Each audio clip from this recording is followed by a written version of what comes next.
People like you always like to cause trouble. Samantha Barnes, a white flight attendant with a cold smile, spoke in a sharp, disdainful tone that sliced through the polished silence of the first-class cabin. The announcement tone echoed through the first-class cabin. Soft light streamed through the windows, reflecting off the pale leather seats. Amid that air of quiet luxury stood Dr. Naomi Brooks, a black woman with a confident posture and proud eyes. She lifted her ticket, a gentle smile touching her lips. She had just finished a lecture on community medicine in Chicago and was now flying home to Washington, D.C. Then the words came. "You people always try something." A short, seemingly harmless sentence, like a speck of dust on a spotless floor. But it carried the weight of a century of prejudice. Samantha Barnes, the white flight attendant, tilted her head, her forced smile sharp as a blade. Her voice was just loud enough for the man in the next row to hear. The air turned cold in an instant. Naomi stood still, her blazer immaculate, the ticket still in her hand. The words printed clearly, "First Class, Dr. Naomi Brooks." She didn't argue, didn't frown. She simply handed the ticket back with the calm of someone who had lived through moments like this too many times before. But Samantha didn't look at the ticket. She looked at Naomi's skin, then smirked slightly. "You don't look like a doctor. You look like someone who belongs in economy." The air fell silent. So silent you could almost hear the heartbeat of prejudice thudding beneath every stare around them. A few passengers turned their heads. Phones were raised. A single sentence had just split the cabin into two worlds. Naomi understood. This wasn't just an insult. It was an attempt to deny her very right to exist in this space. But instead of reacting, she chose to remain. Because some battles aren't fought by shouting, only by standing tall and refusing to step back. She unlocked her phone. 3 short messages were sent. One to her executive assistant, one to her legal department, and one to the chairman of the board, who happened to be a major investor in the airline itself. Then she sat down, calm as if nothing had happened. Meanwhile, Samantha turned on her camera. "Hey fam, Sky T here. You won't believe what's happening today." She tilted the phone to capture Naomi, unnamed but unmistakably the target. Some people think they can sit wherever they want, no matter what their ticket says. The views began climbing. 18, 372, then thousands. A businessman in seat 1C turned around, posting his own video on X with the caption, "Fraud in first class. Let's see who cries racism first." The storm of prejudice had begun, loud, chaotic, and merciless. But Naomi didn't move. She adjusted her collar, crossed her legs, and closed her eyes. Because true strength doesn't come from reaction. It comes from preparation. Behind her, a middle-aged man, James Reynolds, a retired firefighter, stood up, his voice rough but steady. "Excuse me, but I saw her ticket. First class, seat 2A, clearly marked." Samantha didn't turn around. "Sir, please sit down. Security is on the way. Do not interfere." Interfere. A short word, but enough to reveal how the system labels truth when it threatens lies. Another passenger, with a thick southern accent, shook his head. "No need to argue. You can tell she doesn't belong here." His wife gently tugged at his arm, not out of protest, but because she knew the cameras were already on them. Naomi stayed still, her eyes unwavering. That posture, composed, unbroken, made others feel small before her silence. Because when silence is used with purpose, it's louder than any protest. The live stream kept climbing. 13,000, 18,000, 200,000 watching. Comments flew faster than any real plane, playing the victim again. "That ticket's gotta be fake. She's about to get rich suing them." Yet among the noise, a few small voices began to awaken. Maria Santos, an aerospace engineering student in seat 3B, clenched her Kindle. She had seen, she had heard, and now she wondered whether her truth mattered here at all. Footsteps echoed, heavy, deliberate, 2 airport police officers entered, vests glinting under the cabin lights. "What's the issue?" Officer Daniels asked.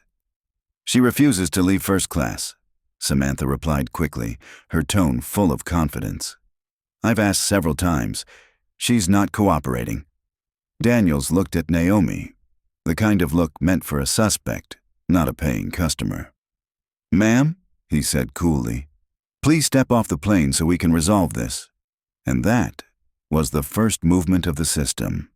A shift not made by shouting, but by the quiet storm named Naomi Brooks. Naomi didn't blink.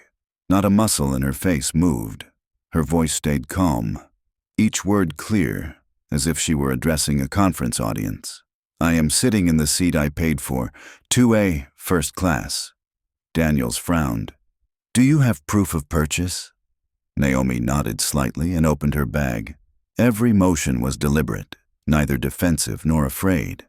She pulled out a black MX Centurion card, the metal gleaming under the cabin light, and placed it on the tray table. Then she drew a sleek black business card with silver edges. "Dr. Naomi Brooks, founder and CEO, Orion Dynamics." Daniels raised an eyebrow, but before he could speak, Samantha's cold voice cut in. "Anyone can print a business card." Naomi tilted her head, her gaze sharp as a blade. "And anyone can make a fool of themselves, clearly." The cabin erupted again.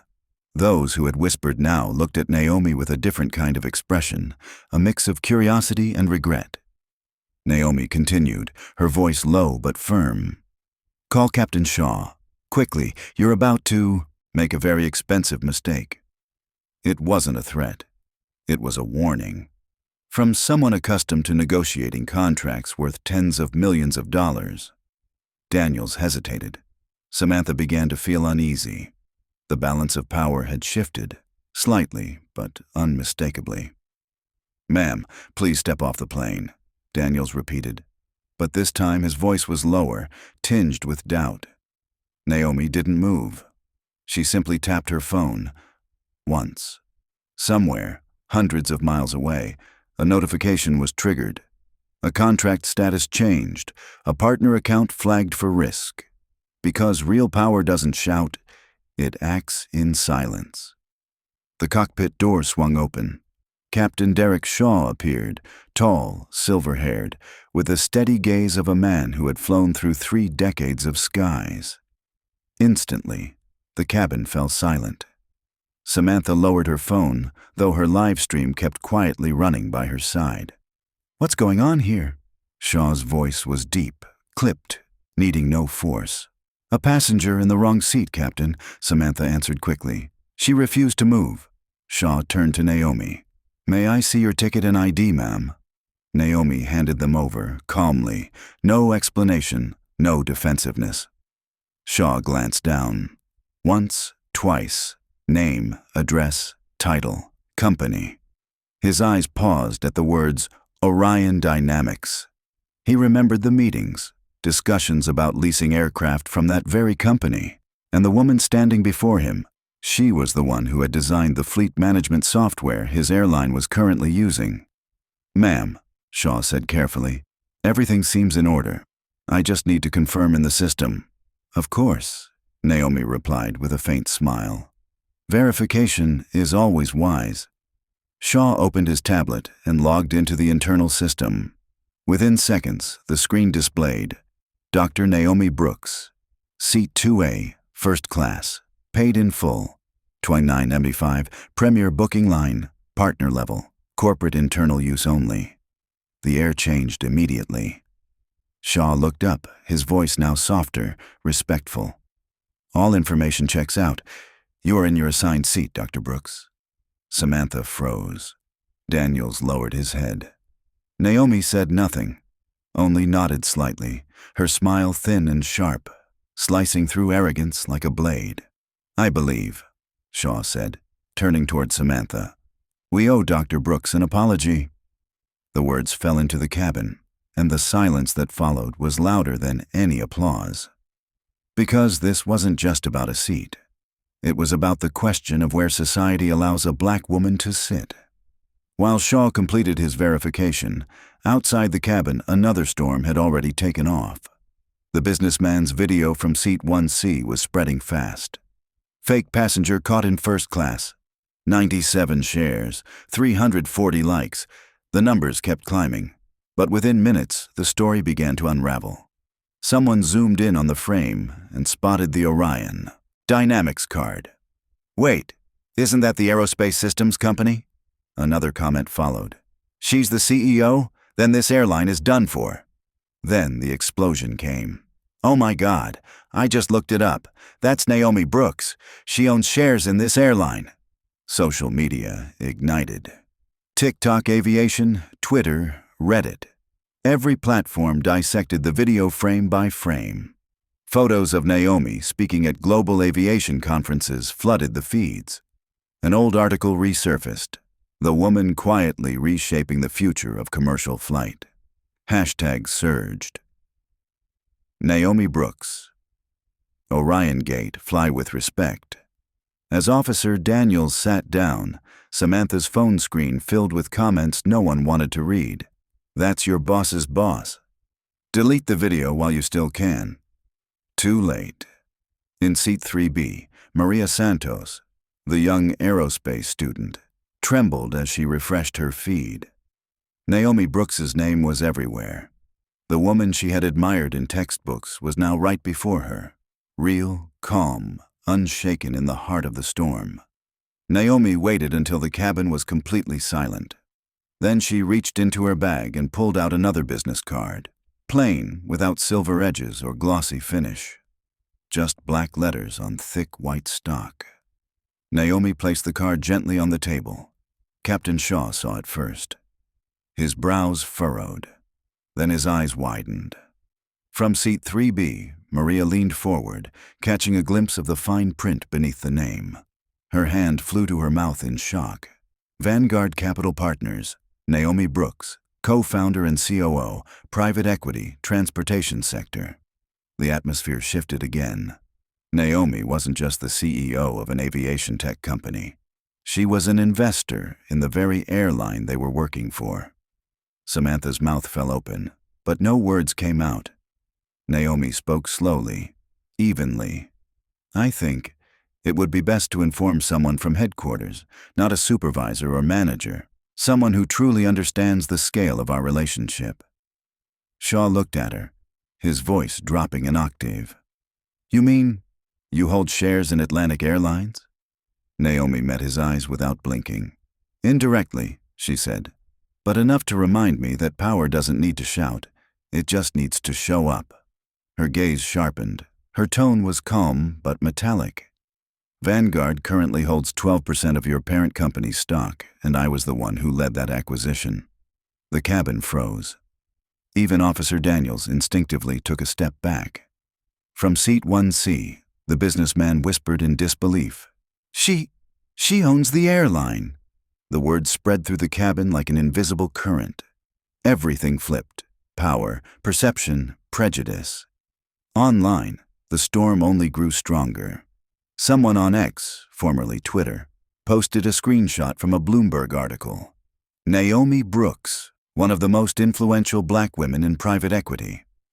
Another comment lit the match. She didn't just buy the ticket. She bought the plane. Samantha's trembling fingers ended the live stream, but it was far too late. The video had already been downloaded, duplicated, and shared thousands of times. The entire world had seen it. Naomi leaned back in her seat, hands loosely folded before her, eyes steady ahead. She had never yelled, never lashed out in anger. She had simply placed one more piece on the board and let the truth rearrange it for her. Because when power carries two names, it doesn't need to explain. It only needs to speak at the right moment. The air in the cabin transformed completely, from suspicion to a heavy, collapsing silence. It was the silence of realization. Captain Shaw stood motionless, his gaze fixed on that second card as if it had just shifted the gravity of the room. Samantha took a step back, her voice barely a whisper. I didn't know." Naomi lifted her chin. Her voice wasn't loud, but every word cut like a razor. Not knowing is not an excuse. You failed to verify, you failed to follow protocol, you failed to stop and ask yourself why you acted the way you did. She paused. The silence between her sentences forced everyone to lower their heads. Captain Shaw cleared his throat, struggling to regain composure. Dr. Brooks, I sincerely apologize for what has happened. I'll contact the regional director immediately. Naomi nodded slightly. Good. I'll also be sending a report to the legal department and investor relations team. The video alone says more than enough. In seat 3B, Maria Santos, the young aerospace student, was now live streaming her own feed. The title was short and precise. When Silent Power Speaks. Her camera panned from Naomi, calm as bronze, to Samantha, pale and trembling, eyes darting in panic. Below them, the captain's radio crackled faintly. Headquarters was calling. Takeoff clearance was delayed. The internal system flashed red. Tier 1 customer escalation, legal risk active. The crisis was officially in motion. Daniels quietly stepped back. This was no longer his responsibility. It now belonged to those at the top of the chain of power. Samantha stood frozen by the galley, hands clasped tightly together. The confidence once inflated by prejudice had melted into fear. Naomi's voice broke the silence, clear, steady, cold, but not cruel. I have 3 immediate requests. First, terminate any employee who live-streamed this incident without my consent. Second, suspend the entire flight crew involved until the investigation is complete. Third, issue a formal public apology from senior leadership stating exactly what happened and the false assumptions that caused it. Shaw turned back, his face pale. The legal department is on it, he said. They're preparing an official statement. The board has been notified. Naomi spoke slowly, her tone measured, almost like issuing a directive. Your airline currently leases 14 aircraft from Orion Dynamics, and we're negotiating for 20 more. I recommend suspending all agreements until this matter is resolved transparently. A wave rippled through the cabin. The man in seat 1C lowered his phone, speechless. Maria's live stream continued, her voice switching between Spanish and English as her audience spread the clip across Latin America. People weren't just watching anymore. They were witnessing a lesson. True power doesn't need noise. It needs evidence, composure, and justice. The captain stepped out, calling the operations center. Samantha looked down at her name tag. For the last time. Tomorrow, she would no longer be flying. The cabin was so silent, one could hear the sound of breathing. But silence never lasts forever. After every storm comes the awakening. The man in 1C, the one who had recorded the first video, stood up and spoke slowly. I want to apologize. I judged, I filmed, I shared. Without knowing anything, I'll repost it, this time with the whole truth. Naomi didn't respond. She simply nodded. That was enough. A young white woman in seat 3A, who had stayed silent earlier, spoke up, her voice trembling. I heard what the attendant said to you, and I didn't say anything, because I didn't want trouble. But that was cowardice. The retired firefighter in 4B nodded. Admitting fault, that's something most people never manage to do. Maria ended her stream. She looked at Naomi, her voice shaking but full of reverence. You just taught us more than 4 years of school ever could, about this industry and about humanity. In seat 2D, an older woman, the one who had whispered, "She doesn't belong here," quietly took her husband's hand. No one spoke. They all understood. This flight would never be the same again. And Dr. Naomi Brooks, with calm, intellect, and dignity, had done what no storm ever could. She had forced the world to look at itself. The elderly woman in 2D bowed her head deeply. It took a while before she looked up again, eyes glistening. I used to be part of the problem, she said softly, her voice trembling. I stayed silent. I nodded along, as if this kind of thing was normal. But it's not. It never was. The cabin went still. Naomi exhaled lightly. Her gaze softened, but her tone remained steady. Change doesn't begin when someone is caught. It begins when someone chooses to see what they've ignored. A gentle sigh swept through the cabin. People breathed together, realizing this story was no longer just Naomi's. It belonged to everyone on that flight, to the eyes that had watched, the ears that had heard, and the voices that had stayed silent. Reflection began, and with it, a chance to rebuild. Naomi could have stopped there. She had received apologies, the truth had spread, and her authority was acknowledged. It could have ended. But Naomi Brooks wasn't built for revenge. She was built for reconstruction. She opened her tablet, swiping through folders until she stopped at one titled Airfare Initiative. It was a program her team had been developing quietly for months to reform the entire air travel experience, starting with moments just like this one. Naomi looked up at Captain Shaw, then around the cabin. "I don't want personal compensation. I want systemic change." Shaw nodded, his tone earnest. "We'll do whatever it takes." Naomi continued, each word as precise as if she were reading a blueprint. 1. Every customer-facing employee must complete unconscious bias training. 2. Passenger verification must rely on documentation, not assumptions. 3. Establish a 24-hour hotline for passengers, overseen by an independent review board. And 4. Publish quarterly diversity reports, made public to the Federal Aviation Administration. Shaw blinked, slightly overwhelmed. "That's a lot." "No," Naomi replied. "That's just the beginning." Her voice wasn't harsh, it was architectural, not angry, as if she were laying the first stones of a new foundation beneath a culture that had just collapsed.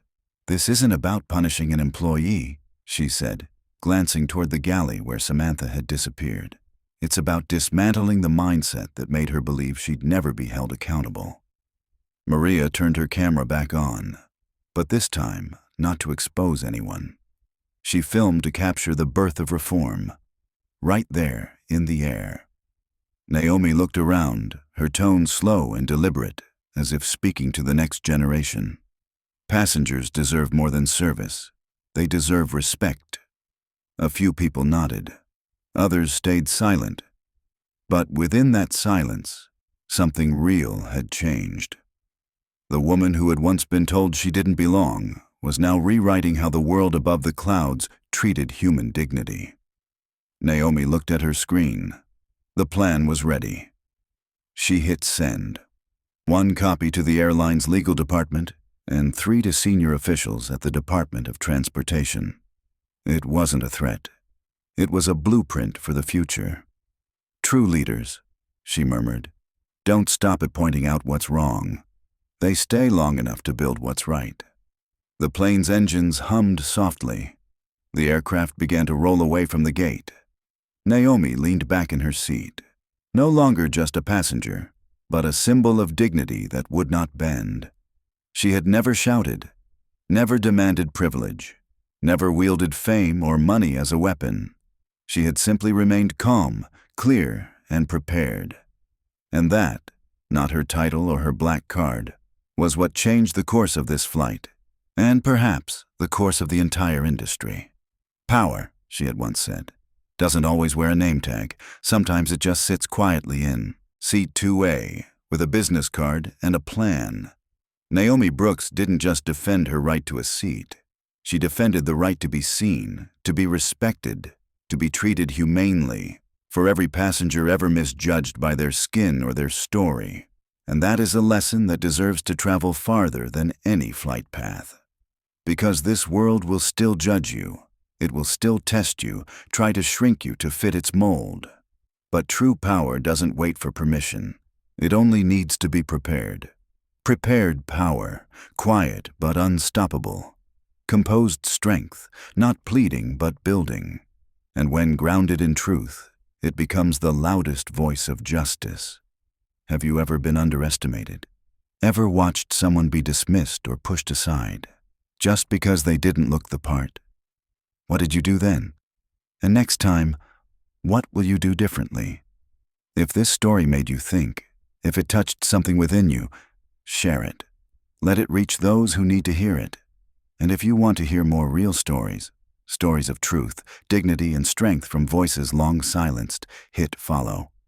Because here, we don't just tell stories. We tell Black stories, true stories. And like Naomi Brooks, we don't raise our voices to be heard. We raise our standards and let the world catch up. Don't forget to like, share, and subscribe for more stories that remind us what true worth really means.